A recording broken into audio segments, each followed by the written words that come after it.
Hello students, welcome back to my YouTube channel Geography गुरु।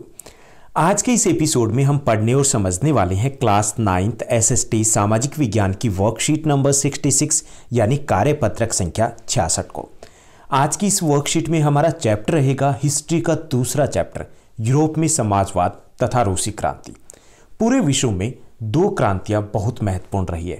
पहली थी French revolution यानी फ्रांसीसी क्रांति, जिसके बारे में हम पहले पार्ट में पढ़ चुके हैं, और दूसरी सबसे महत्वपूर्ण क्रांति थी वो थी रूसी क्रांति। दोनों ही क्रांतियों ने पूरे विश्व को प्रभावित किया था। आज की इस वर्कशीट में कुल 11 क्वेश्चन दिए गए, 11 क्वेश्चन दिए गए। सभी question very short answer type question रहेंगे, जिनके द्वारा हम इस चैप्टर को थोड़ा समझने की कोशिश करेंगे। तो चलिए शुरुआत करते हैं हम आज की इस वर्कशीट की। जैसा कि आप अपनी स्क्रीन के ऊपर देख पा रहे हैं, ये हमारी वर्कशीट नंबर 66 यानी कार्यपत्रक संख्या 66 है। हमारा विषय एसएसटी सामाजिक विज्ञान है और आज की दिनांक रहेगी 17 दिसंबर 2020। हम इतिहास का दूसरा चैप्टर यूरोप में समाजवाद तथा रूसी क्रांति है, उसको समझने की कोशिश करेंगे। इस वर्कशीट में कुल 11 प्रश्न दिए गए हैं और ये सभी जो क्वेश्चन दिए गए हैं इस वर्कशीट में वो सभी काफ़ी इंपॉर्टेंट है आपके एनुअल एग्जाम के लिए। पहला जो क्वेश्चन दिया गया, जदीदी कौन थे? हमें ये बताना कि ये जदीदी कौन थे। तो जदीदी रूसी साम्राज्य में मुस्लिम धार्मिक सुधारक थे जो इस्लाम का आधुनिकीकरण करना चाहते थे। उसके बाद दूसरा जो प्रश्न दिया गया है कि अंतर्राष्ट्रीय महिला दिवस कब मनाया जाता है।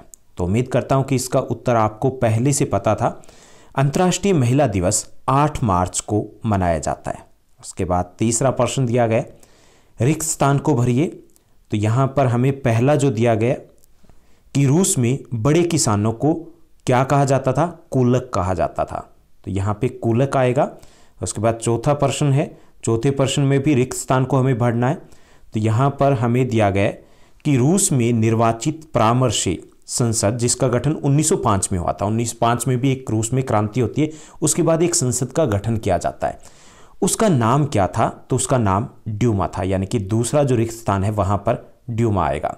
उसके बाद पांचवा प्रश्न दिया गया कि शब्द दिया गया हमें एक, उसके बारे में हमें एक वाक्य लिखना है।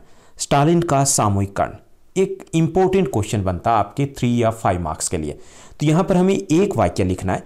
तो स्टालिन का सामूहिकरण कार्यक्रम 1929 में लागू किया गया था, जिसका मुख्य उद्देश्य खाद्यान्न उत्पादन में वृद्धि करना था। ओके, तो ये कब लागू किया गया था? 1929 में, और इसका मुख्य उद्देश्य था खाद्यान्न उत्पादन में वृद्धि करना। क्योंकि रूस की क्रांति के बाद जब स्टालिन है वहां पर सत्ता पर आते हैं, तब उनका मुख्य उद्देश्य था रूस को बहुत आगे लेके जाना। लेकिन रूस के ज़्यादातर हिस्से थे वो भूखमरी का शिकार थे, क्योंकि खाद्यान्नों की कमी थी। इसलिए उन्होंने ज़मीनों को छीन करके उनके सामूहिक खेत बनाए, सामूहिक कृषि को बढ़ावा दिया। उसे स्टालिन का सामूहिकरण कार्यक्रम कहा जाता है, जिसका किसानों ने विरोध किया था। उसके बाद छठा जो प्रश्न दिया गया, एक शब्द में, एक वाक्य में हमें लिखना उदारवादी के बारे में। हमें शब्द दिया गया उदारवादी और हमें एक वाक्य लिखना है। तो उदारवादी रूस में धर्मनिरपेक्षता, मानवाधिकारों और बदलावों के पक्षधर थे तथा राजतंत्र के विरोधी थे। रूस की क्रांति के समय रूस में 3 प्रकार की विचारधाराएं थी। एक थे रूढ़िवादी, जो लकीर के फकीर थे, यानी बदलाव नहीं चाहते थे और राजतंत्र का ढोल पीट रहे थे कि राजतंत्र ही ठीक है। दूसरे थे उदारवादी, जो समाज में धर्मनिरपेक्षता, मानवाधिकार और बदलावों के पक्षधर थे और राजतंत्र के विरोधी थे। और तीसरे थे रेडिकल, जो चाहते थे कि बदलाव हो और तुरंत बदलाव हो। तो ये थे उदारवादी। उसके बाद 7वां जो प्रश्न दिया गया कि नीचे दिए गए वाक्य को सही या गलत है ये हमें बताना है। तो पहले हम वाक्य को समझने की कोशिश करते हैं। तो यहाँ पे एक समाजवादी निजी संपत्ति के विरोधी थे, यानी वे संपत्ति पर निजी स्वामित्व को सही नहीं मानते थे। तो ये सही है, क्योंकि समाजवाद की विचारधारा का मुख्य आधार यही था कि निजी संपत्ति नहीं होनी चाहिए। उसके बाद जो 8वां प्रश्न दिया गया कि नीचे दिए गए वाक्य को सही या गलत बताइए, इसमें भी हमें यही बताना है। तो यहाँ पर दिया गया कि लेनिन के नेतृत्व में बोल्शेविक 1914 से ही युद्ध का विरोध कर रहे थे। कौन से युद्ध का? जो रूस ने प्रथम विश्व युद्ध में भाग लिया था, उसका विरोध कर रहे थे। सही है, ये बिल्कुल ऐसा ही हुआ था। उसके बाद 9वां जो प्रश्न दिया गया रेखांकित शब्द को सही करके हमें वाक्य को पुनः लिखना है। तो यहाँ पर दिया गया रेडिकल, ऐसा राष्ट्र चाहते थे जिसमें सभी धर्मों को बराबर का सम्मान और जगह मिले, तो ऐसा बिल्कुल नहीं था। ऐसा उदारवादी चाहते थे। उदारवादी ऐसा राष्ट्र चाहते थे जिसमें सभी धर्मों को सम्मान, बराबर का सम्मान और जगह मिले, यानी कि वो धर्मनिरपेक्षता के पक्षधर थे। उसके बाद नेक्स्ट जो 10वां प्रश्न दिया गया जिसमें रेखांकित शब्द है उसको सही करके वाक्य को हमें दोबारा से लिखना है। तो यहाँ पर जो वाक्य है उसको हम समझने की कोशिश करेंगे। यहाँ पे दिया गया रूढ़िवादी समूह वंश आधारित शासकों की अनियंत्रित सत्ता के भी विरोधी थे। वे सरकार के समक्ष व्यक्ति मात्र के अधिकारों की रक्षा के पक्षधर थे। तो ये हम पहले पढ़ चुके हैं कि अधिकारों की रक्षा के पक्षधर कौन थे? उदारवादी। तो यहाँ पर रूढ़िवादी समूह की जगह क्या आएगा? उदारवादी।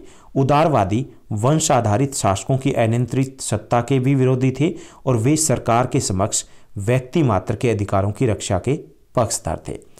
उसके बाद 11वां जो हमारा लास्ट क्वेश्चन है इस वर्कशीट का, वो दिया गया कि नीचे कथन और कारण दोनों दिए गए। इन कथनों को पढ़कर नीचे दिए गए विकल्पों में से सही उत्तर चुनकर लिखना है। इस बार जो हमारे एनुअल एग्जाम होंगे उसमें एक क्वेश्चन इस प्रकार का भी रहना है। तो यहाँ पे कथन दिया गया, जार ने 1905 में ड्यूमा के गठन पर सहमति दी थी। तो ये सही है। कारण दिया गया, जार अपनी सत्ता पर किसी भी प्रकार का अंकुश नहीं चाहता था।